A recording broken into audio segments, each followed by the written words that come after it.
ایرانی معیشت تاریخی لحاظ سے بدترین پستی میں ہے۔ پانی کا بحران شدید تر ہوتا جا رہا ہے۔ عوام میں سیاسی شعور بڑھ رہا ہے۔ برے اور اچھے کی پہچان کرتے ہوئے عوام سیاسی شعبدہ بازوں سے خلاصی کے لیے سڑکوں پر تھے کہ اس دوران مقبوضہ عربی صوبہ اہواز میں ایران عراق جنگ کے 38 سال پورے ہونے پر فوجی مشقوں پر فوجی وردی میں ملبوس افراد نے حملہ کر دیا، جس میں 30 کے قریب سپاہی پاسدارانی انقلاب کے سپاہی لیول کے فوجی ہلاک اور 60 کے قریب زخمی ہوئے۔ اس حملے کے پیچھے کون تھا اور کس نے سر انجام دیا، یہ تو اپنی جگہ ایک حل طلب معمہ ہے، لیکن یہ ایک اٹل حقیقت ہے کہ اس واقعہ سے ایران کی آغائی رجیم نے بھرپور فائدہ اٹھایا اور ایک تیر سے متعدد شکار کیے۔ اہواز کے عوام ایک عرصے سے اپنے حقوق کی جنگ لڑ رہے تھے۔ ہوا میں آلودگی، پانی کی عدم فراہمی اور عاقبت نااندیش حکمرانوں کے پے در پہ منصوبہ بند مظالم کے خلاف سینہ سپر ہو کر وہ احتجاجی تحریک چلا رہے تھے کہ انتہائی حساس علاقے پر فوجی یونیفارم میں ملبوس افراد سپاہی پاسدارانی انقلاب کی مشقوں پر حملہ کرتے ہیں۔ مشقوں کو دیکھنے کے لیے سپریم لیڈر کے نمائندہ خاص آیت اللہ جزائری، مجلسی خبرگان کے آیت اللہ حیدری اور مقبوضہ صوبہ اہواز کے گورنر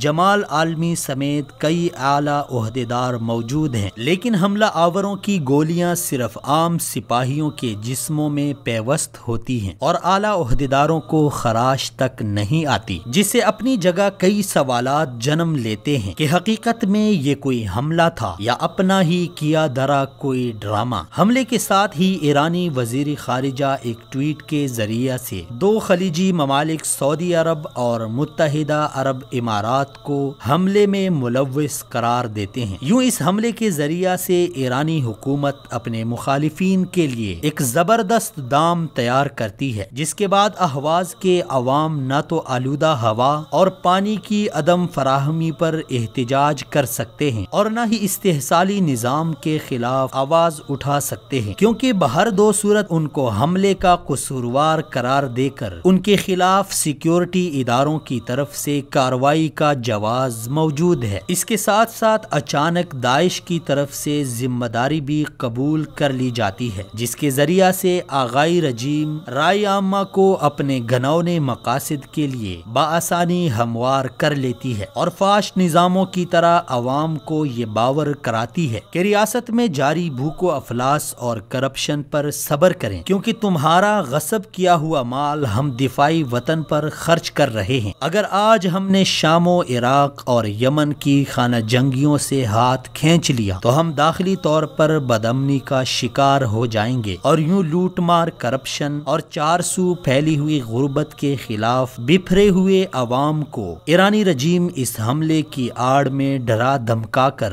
رام کرنے کی کوشش میں لگی ہوئی ہے کہ اگر موجودہ نظام کو اس کی برائیوں سمیت قبول نہیں کیا جاتا تو ہماری حالت بھی شام کی طرح ہو جائے گی، یا تو جو موجود ہے اس پر راضی ہو جاؤ یا پھر تباہی و بربادی کے لیے تیار ہو جاؤ۔ حملہ کس نے کیا، کیوں کیا، یہ ایک سوال ہے، لیکن یہ ایک واضح حقیقت ہے کہ اس حملے کے بعد ایرانی نظام عوام کو یہ باور کرا رہی ہے کہ ان کا مطالبہ کہ بیرونی جنگیں چھوڑ کر ہماری فکر کرو غلط ہے، کیونکہ بقول ایرانی نظام اگر وہ بیرونی جنگوں سے ہاتھ کھینچ لیتے ہیں تو جنگ ان کے گھر میں آ جائے گی۔ اس لیے ملک میں جاری لوٹ مار، کرپشن، غربت اور مذہبی و نسلی امتیاز پر خاموشی اختیار کی جائے۔ اس حملے کی آڑ میں آغائی رجیم عرب صوبہ اہواز کی جغرافیائی ساخت بدلنے کی بھی کوشش کر رہی ہے اور سیستان و بلوچستان کی طرح اہواز میں بھی بڑے پیمانے پر فارسی، آذری اور دیگر اقوام کو آباد کر کے مقامی آبادی کو اقلیت میں بدل دیا جائے گا تاکہ اہواز صوبے پر غاصبانہ قبضے کو استحکام بخشا جا سکے۔ اس حملے کی آڑ میں اپوزیشن جماعتوں کی آواز کو بھی خاموش کیا جا رہا ہے اور حکومت عوام کو یہ تاثر دینے کی کوشش کر رہی ہے کہ اپوزیشن کی سیاست ملک دشمن طاقتوں کے ایجنڈے کو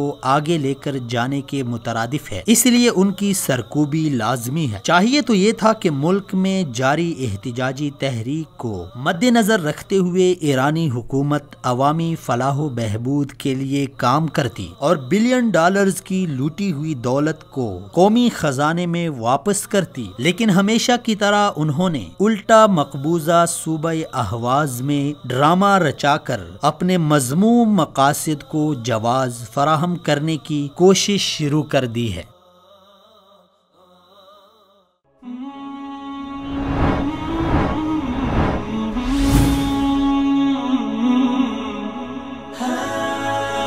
دنیائے اردو کا